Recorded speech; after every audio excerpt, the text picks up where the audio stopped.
गुरु रूपी प्यारी सात संगत जी, प्यार और सत्कार से कहना, धन निरंकार जी। पाइया तेरे दारे आके रहमता हजारा, दीने राती दाता तेरा शुक्र गुजारा। रुलदे सितारे दार किसे न संभालिया, मेहर कीती दातिया तू गल नाल ला लिया। सतगुरु माता जी, हम आप जी का कोटिन बार शुक्राना करते हैं, जिन्होंने हमें अपने चरणों से लगाया है और हमें ये ब्रह्म ज्ञान दिया है, जो अनमोल ब्रह्म ज्ञान, ये हमारे मानव जन्म का लक्ष्य जो है परमपिता परमात्मा को पाना, ये आप जी ने हमें दिया है। इसके लिए हम आप जी का बारंबार शुक्राना करते हैं और आप जी के आशीर्वाद से ही दासी ये विचार रखने जा रही है।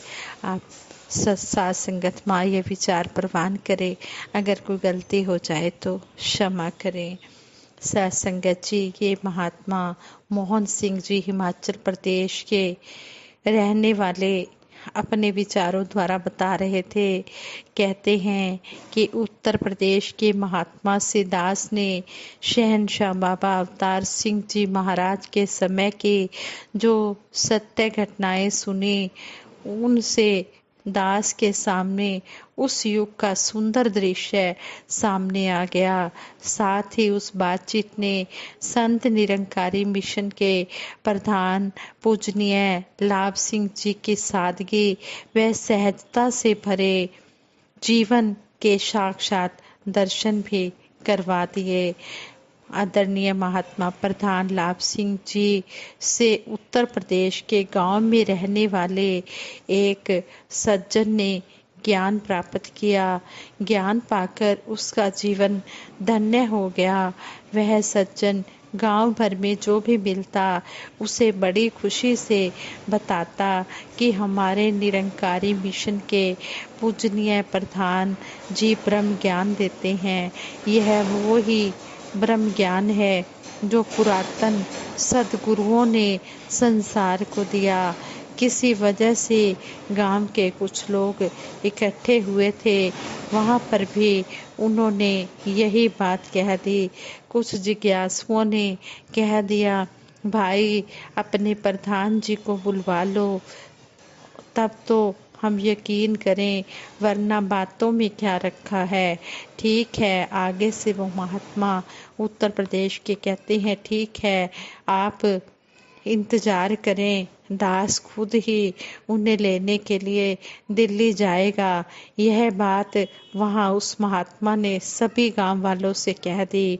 दूसरे दिन वह उत्तर प्रदेश के महात्मा ने ट्रेन पकड़ी और दिल्ली निरंकारी कॉलोनी पहुंच गए। वहां पर जब गए तो पता चला कि प्रधान लाभ सिंह जी तो प्रचार टूर पर गए हैं। उस महात्मा ने मन में सोच लिया कि अब तो वह प्रधान लाभ सिंह जी को अपने साथ गांव लेकर ही जाएगा। जब तक प्रधान लाभ सिंह जी प्रचार टूर से आ नहीं जाते, तब तक मैं यहीं रुका रहूंगा।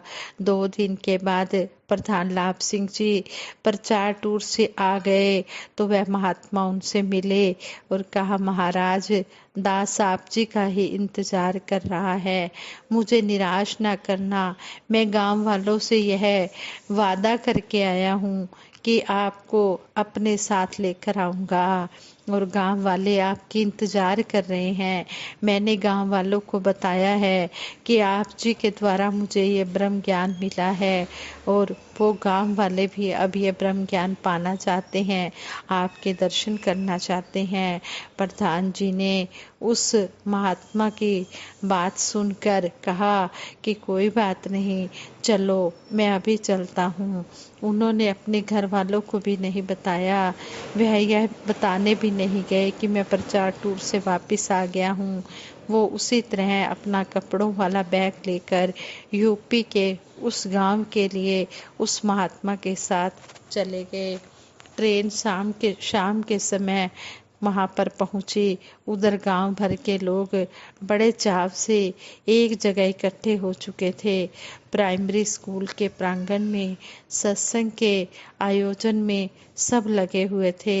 प्रधान लाभ सिंह जी को यात्रा की थकान तो थी ही, साथ में भूख भी लगी हुई थी, परंतु खुशी और उत्साह में इस बात की और किसी का भी ध्यान नहीं गया कि पहले प्रधान जी को कुछ खिला पिला दिया जाए। प्रधान जी ने भी किसी से कुछ नहीं कहा। स्कूल के रूम में 2 डिब्बे पड़े थे, जिसमें एक डिब्बे में चीनी थी और दूसरे डिब्बे में चाय पत्ती रखी थी, जिसे स्कूल के टीचर्स ने अपनी चाय बनाने के लिए रखा हुआ था। प्रधान लाभ सिंह जी ने थोड़ी सी चीनी अपनी हथेली पर रखी और मुंह में डाल ली और पानी पी लिया और भरपूर सत्संग में सतगुरु का यश किया। यहाँ तक कि लाउड स्पीकर लगाकर ही जिज्ञासुओं को सतगुरु का ज्ञान भी प्रदान किया। रात को सभी सामान समेटने लगे। प्रधान जी चेयर पर बैठ गए। भूख ने फिर से जोर मारा तो कुछ बच्चों से पूछा, सामने खेत में क्या है? बच्चों ने कहा, महाराज जी मटर की फसल है। बच्चे मटर की कुछ हरी हरी फलियां तोड़ लाए। महात्मा ने मटर के दानों को खाकर पानी पिया और सतगुरु का शुक्रगुजार किया। तब अब जाकर गांव वालों का ध्यान उनके प्रधान जी के खाने पीने की तरफ गया तो वो माफ़ी मांगते हुए प्रधान जी को खाने के स्थान पर ले गए जहां खाने पीने का प्रबंध किया हुआ था। ये जो सतगुरु के साजे निवाजे संत होते हैं, ये अपनी भूख पर प्यास की भी परवाह नहीं करते। ये जन जन तक के ब्रह्म ज्ञान को बांटने में लगे रहते हैं। ये उपकार ही करते चले जाते हैं, ये परोपकार ही करते चले जाते हैं। तो जब उनको खाने पीने वाली जगह पर ले गए तो इस पर प्रधान जी ने कहा, आप यहाँ का अपना सामान समेट लें, अभी दास का काम चल गया है, अभी दास को इतनी भूख नहीं है। इस बात पर गांव वाले बहुत भावुक हो गए। घटनाक्रम कुछ ऐसा रहा कि ब्रह्म ज्ञान के साथ प्रधान जी भी उनके रोम रोम में मस गए। जो सतगुरु के साजे निवाजे संत होते हैं, ये सतगुरु की तरह ही सबके दिलों में अपना प्यार बसा लेते हैं। कहते हैं कि जो सच्चे गुरसिख होते हैं, जो सच्चे गुरु के प्यारे होते हैं, जिस तरह संपूर्ण अवतार वाणी में शब्द भी आता है, सतगुरु गुरसिख गुरु ਦੀ ਅੱਖ ਨਾਲ ਵੇਖੇ, गुरु ਦੇ ਕੰਨ ਨਾਲ ਸੁਣਦਾ ਏ, गुरसिख ज्ञान सरोवर विचों हीरे मोती चुनता है। जिस तरह है सतगुरु कभी किसी की बुराई नहीं सुनते, कभी किसी की बुराई नहीं देखते, इसी तरह जो सतगुरु के साजे निवाजे संत होते हैं, जिनके अंदर ये ब्रह्म ज्ञान रच बस गया होता है, वो भी किसी की बुराई नहीं देखते, किसी की बुराई नहीं सुनते। वो हमेशा अच्छी अच्छी बातें ही सुनते हैं और अच्छी अच्छी बातें ही अपने कर्म के द्वारा करते हैं। एक और घटना भी प्रधान जी की सतगुरु के प्रति समर्पण की ही है। यह भी उत्तर प्रदेश से ही संबंधित है। कहते हैं कि अधिकारियों ने किसी दूर दराज क्षेत्र में सत्संग रख लिया और पूज्य प्रधान जी को सूचना दी कि प्रधान जी ने कह दिया कि ठीक है, इस जगह जाकर हम इस समय पर पहुंच जाएंगे और वहां सत्संग करेंगे। रेलवे स्टेशन से उस गांव तक का रास्ता कच्चा था, जो मिट्टी और धूल से अटा पड़ा था। धूल से राहगीरों के कपड़े बादामी रंग के हो जाते थे। सवारी के लिए भी बैलगाड़ी ही एकमात्र सहारा थी। प्रबंधकों ने सोच विचार कर तय किया कि प्रधान जी की हजूरी में सत्संग किसी और स्थान पर कर लेंगे। इस गांव में किसी लोकल महात्मा को सत्संग करने के लिए भेज देंगे और इस बात की सूचना भी प्रधान जी को एडवांस में नहीं दी। पूज्य प्रधान जी निश्चित समय पर ट्रेन द्वारा स्टेशन पर उतरे और प्रबंधकों को सत्संग स्थल तक जाने के लिए कहा। प्रबंध में लगे महात्मा ने कहा, महाराज जी माफ करें, आप जी का प्रोग्राम उस गांव में नहीं रखा है क्योंकि वहाँ धूल मिट्टी ज़्यादा होती है और वहाँ बैलगाड़ी ही एकमात्र साधन है। इसलिए आप जी का प्रोग्राम किसी दूसरे गांव में रखा है क्योंकि उस गांव तक पहुँचने में के लिए बैलगाड़ी ही एकमात्र साधन है जिसमें हिचकोले भी लगते हैं और रास्ते में मिट्टी धूल भी है। तो आगे से प्रधान लाभ सिंह जी ने कहा, नहीं, वहाँ पर संगतें मेरा इंतजार कर रही होंगी, वो निराश होंगी। मिट्टी धूल की वजह से प्रोग्राम कैंसिल नहीं करना है, आप बैलगाड़ी ले आओ। प्रधान जी ने अपने बैग में से एक चादर निकाली, एक बेडशीट निकाली और उसे ओढ़कर वह बैलगाड़ी में बैठ गए। काफी देर बाद गाड़ी गांव में पहुंची। संगते हाथ में फूलों के हार लिए हुए उनके इंतजार में खड़ी थी और पूछ रही थी, प्रधान जी कहाँ हैं? यह सुनकर प्रधान जी ने मिट्टी धूल से भरी हुई चादर अपने शरीर से उतारी और बादलों में से सूरज की तरह प्रकट हुए। संगतों ने सतगुरु बाबा हरदेव सिंह जी महाराज के जय घोष लगाए। किसी ने सत्य ही कहा है, यह महात्मा नाम से तो प्रधान है ही, इनके कर्म भी प्रधान है। ना लाभ सिंह प्रधान है, ना देशराज जी प्रधान है, प्रधान ही कर्म है और कर्म ही प्रधान है। सतगुरु माता जी ने भी कहा है कि आज मुझे शहनशाह जी के समय वाला निरंकारी मिशन चाहिए, जिनके पूर्वज ऐसी मिसालें कायम कर गए हैं, जिन्हें पढ़कर अपनाकर सतगुरु के आशीर्वाद से अवश्य ही शहनशाह जी का समय स्वयं अपने को दोहराएगा और प्रचारक संत महात्मा अपने आप को वडभागी समझेंगे। साथ संगत जी, सतगुरु माता सुदीक्षा जी महाराज भी आज यही कह रहे हैं कि शहनशाह जी वाला मिशन अब लाना है। तो शहनशाह जी वाले मिशन में हमेशा सत वचन ही होता था, जो भी बात कहते थे उसको कर्म रूप में लाते थे, कर्म को ही प्रधान माना गया है। इसलिए आज माता जी कह रहे हैं कि मुझे कर्म की जरूरत है, बोलने और सुनने से बात नहीं बनेगी, बात तभी बनेगी जब हम उस बात को कर्म रूप में लाएंगे। ऐसे ही शहनशाह जी के समय की एक और बात है। एक बार किसी महात्मा ने शहनशाह बाबा अवतार सिंह जी महाराज से कहा कि आप जी हमारे गांव में भी चलो, हमारे गांव में सिर्फ हम ही निरंकारी हैं और आप जी आओगे तो हमारा सारा गांव निरंकारी हो जाएगा। तो शहनशाह बाबा अवतार सिंह जी महाराज ने कहा, ठीक है, कल शाम को हम आप जी के गांव में पहुंच जाएंगे।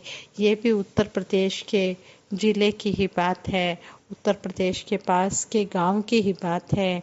तो शहनशाह जी ने उस महात्मा से प्रॉमिस किया कि कल शाम को हम पहुंच जाएंगे।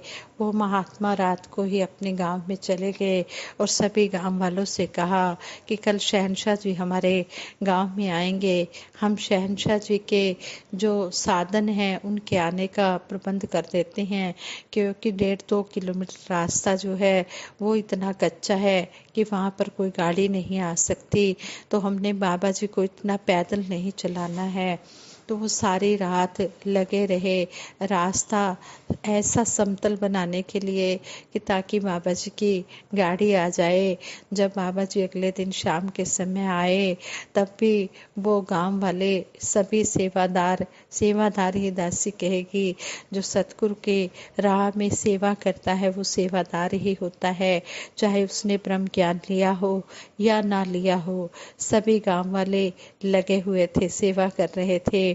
बाबा जी की गाड़ी काफी आगे तक आ गई और बाऊ महादेव सिंह जी भी बाबा जी के साथ थे और भी कई महापुरुष, पुरातन महापुरुष उनके साथ थे।